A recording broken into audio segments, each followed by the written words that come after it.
ઓમ શાંતિ મિત્રો, આજે આપણે સરગવાના પાંદના થેપલા બનાવવાના છે. તો પહેલાં આને હું ગરમ પાણીમાં ધોઈ લઈશ. પહેલાં હું આને ઝીણું ઝીણું કટિંગ કરી લઉં છું.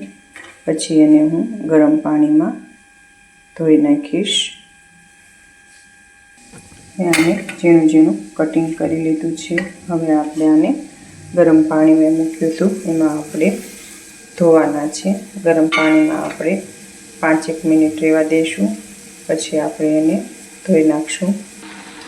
જો ગરમ પાણીમાં આપણે ધોવાઈ ગઈ છે અને ગેસ બંધ કરી દીધો છે. હવે આપણે આને કાઢી લેવાની છે. પછી આપણે 2 ઠંડા પાણીમાં ધોઈ નાખીશું. હવે આપણે આ ગળણીમાં ગળી લઈશું. આની રીતે આવી રીતે આપણે બધી લઈ લઈશું ચમચા વડે. મેં આને નિતારી લીધી છે અને ગળી લીધી છે. 3-4 પાણીએ ધોઈ નાખી છે. હવે આપણે આને થેપલા બનાવવા માટે લોટ બાંધી લઈશું. આ આપણે રોટલીનો ઝીણો લોટ લીધો છે. હવે એમાં આપણે આ પહેલાં સરગવાના પાન છે એ એમાં નાખવાના છે. અને આ આપણે લીલા ધાણા ધોઈને લઈ લીધા હતા, બંને આપણે એમાં નાખી દઈશું. પછી આપણે આ લાલ મરચું પાવડર 1 ચમચી ઉપર મેં આટલો લીધો છે.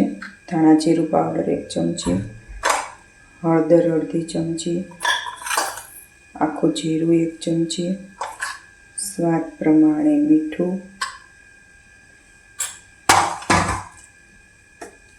અને થોડો અજમો લઉં છું. એને આપણે આમાં કરીને નાખવાનું છે. અને આપણે 1 પાવડું તેલ નાખવાનું છે, કારણ કે આપણે દૂધથી લોટ બાંધવાનો છે એટલા માટે. હવે હું લોટ બાંધી લઈશ. અડધો વાટકો મેં દૂધ લીધું છે. જરૂર પડે તો પાણી આપણે નાખીશું.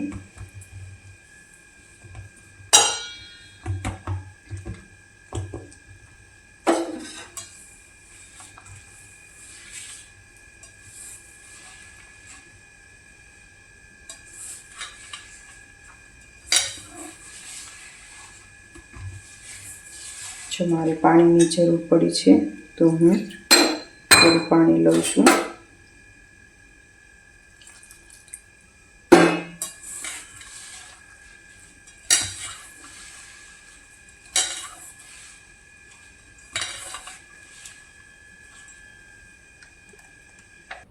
જો આપણે આ લોટ બંધાઈને રેડી થઈ ગયો છે. હવે આપણે થેપલા વણી લઈશું.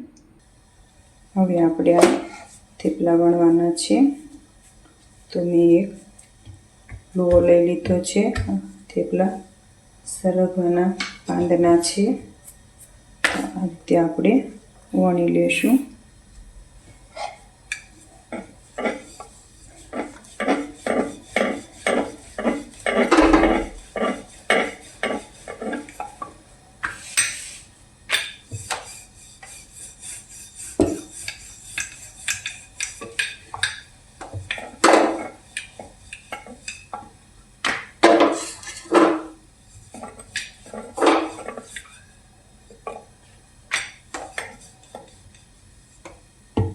આપણે થેપલું વણાઈને રેડી થઈ ગયું છે. હવે આપણે આને તળી લઈએ.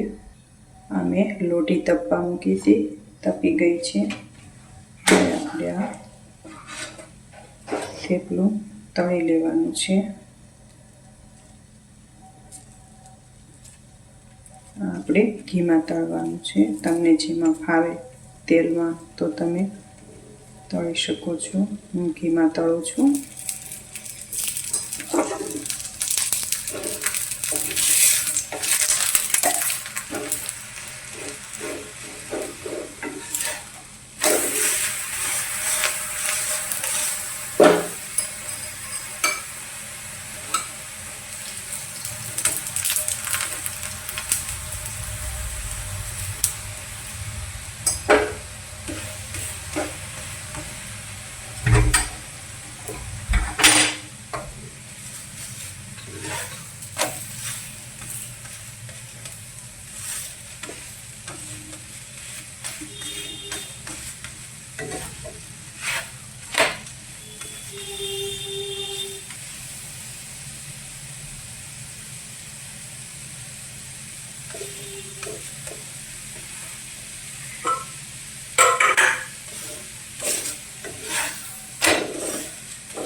થેપલું તળાઈને રેડી થઈ ગયું છે.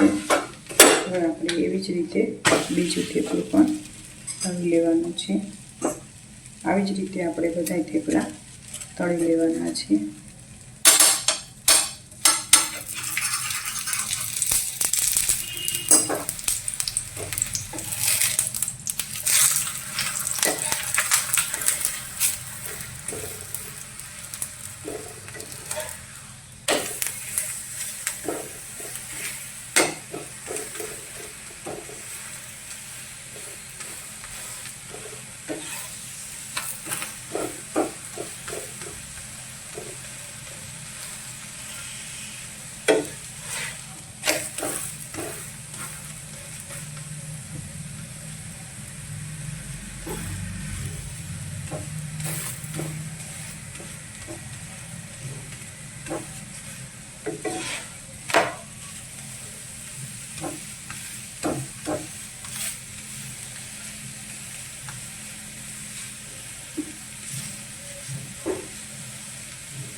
આપણે થેપલા તળાઈને રેડી થઈ ગયા છે. ચાલો હવે આપણે પરમાત્માને ધરવાના છે.